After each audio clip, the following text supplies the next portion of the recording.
বিসমিল্লাহির রহমানির রহিম। আসসালামু আলাইকুম ভিউয়ার্স। তো আজকে আমি একটা রেসিপি নিয়ে এসেছি, সেটা হচ্ছে পুডিং। পুডিং বানাতে আমার লাগবে এখানে ডিম, দুধ আর চিনি। তাই এখন আমি ডিমটা ভেঙে নেব।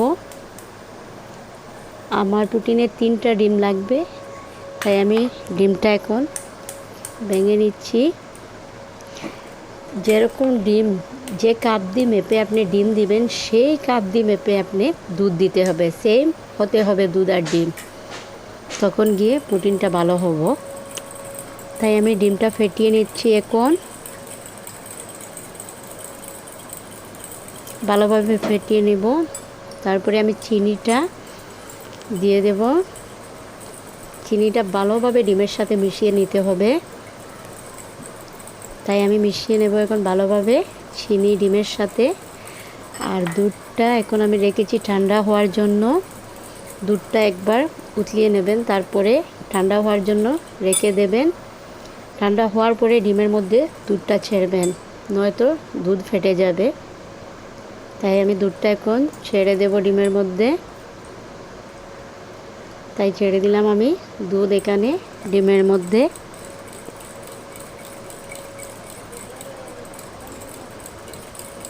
ভালোভাবে ফেটিয়ে নেব দুধ আর ডিমকে। তাই আমার ফেটানো হয়ে গেছে। এখন তো এখন আমি এখানে ক্যারামেল বানিয়ে নেব। তো ক্যারামেল বানাতে আমার লাগবে চিনি। তো একটু চিনি লাগবে আর লাগবে একটু পানি। তাই আমি এটাতে দিয়ে দিলাম চিনি। চিনি দিয়ে দেবো এখন আমি। আমার এটা গরম হয়ে গেছে, এখন আমি চিনি দিয়ে দিলাম এখানে।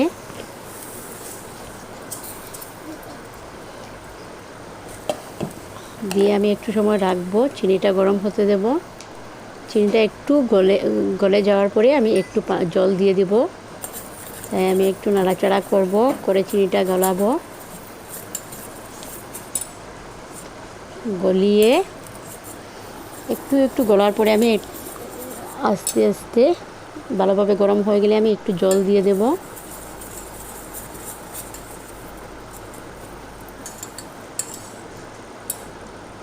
এখন আমি একটু জল দিয়ে দেব চিনির মধ্যে। একটু সময় লাগে ক্যারামেল বানাতে, আস্তে আস্তে আঁচটা একটু কমে দিতে হবে। একটু সময় নিয়ে বানাতে হয়, নয়তো জ্বলে যায় এটা। তাই আমি এটাকে জল দেওয়ার পরে একটু শক্ত হয়ে আসে, তারপরে ধীরে ধীরে নরম হয়ে যায়। তাই আমি জল দিয়ে দিলাম, দিয়ে আমি ভালোভাবে নাড়াচাড়া করে এটাকে গলিয়ে নিলাম। দেখুন কীভাবে গলাতে হয়, কম আছে এটাকে করতে হয়।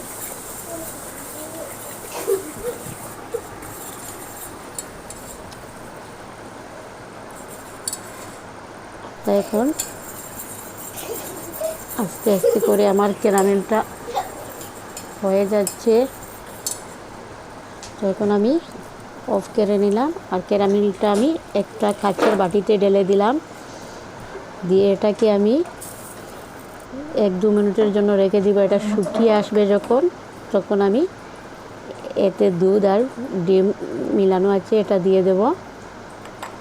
তাই এখন আমি দিয়ে দেব দুধ আর ডিমটা, যেটা ব্যাটার বানিয়ে রেখেছিলাম সেটা আমি দিয়ে দেব বাটিতে। তারপরে আমি চুলার উপরে একটা কড়াই বসে দিলাম, দিয়ে একটা কাপড় দিয়ে দিলাম কড়াইয়ের মধ্যে।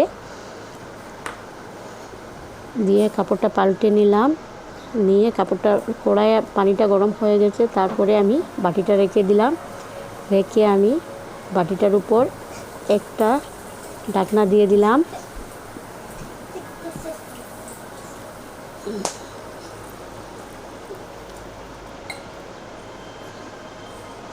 তো এখন আমি একটা ঢাকনা দিয়ে দিলাম একটা ঢাকনা। এর উপরে আমি আরও একটা ঢাকনা বসিয়ে দেব, দিয়ে এর উপরে আমি ভারী কিচ্ছু রেখে দেব। এখন আমার দেখুন পুডিংটা হয়ে গেছে, প্রায় আমার লেগেছে 25 মিনিট। এটা হয়ে গেছে। তারপরে এটাকে আমি নামিয়ে নেব। আমি নামিয়ে নিলাম। দেখুন দেখুন আমার পুটিনটা কীরকম হলো, আপনারা কমেন্ট করে জানাবেন। প্লিজ আমার রেসিপিটা দেখবেন। তো দেখুন কালারটা কি সুন্দর এসেছে। আমার ভিডিওটা বেশি করে দেখবেন, সাবস্ক্রাইব করবেন, লাইক করবেন।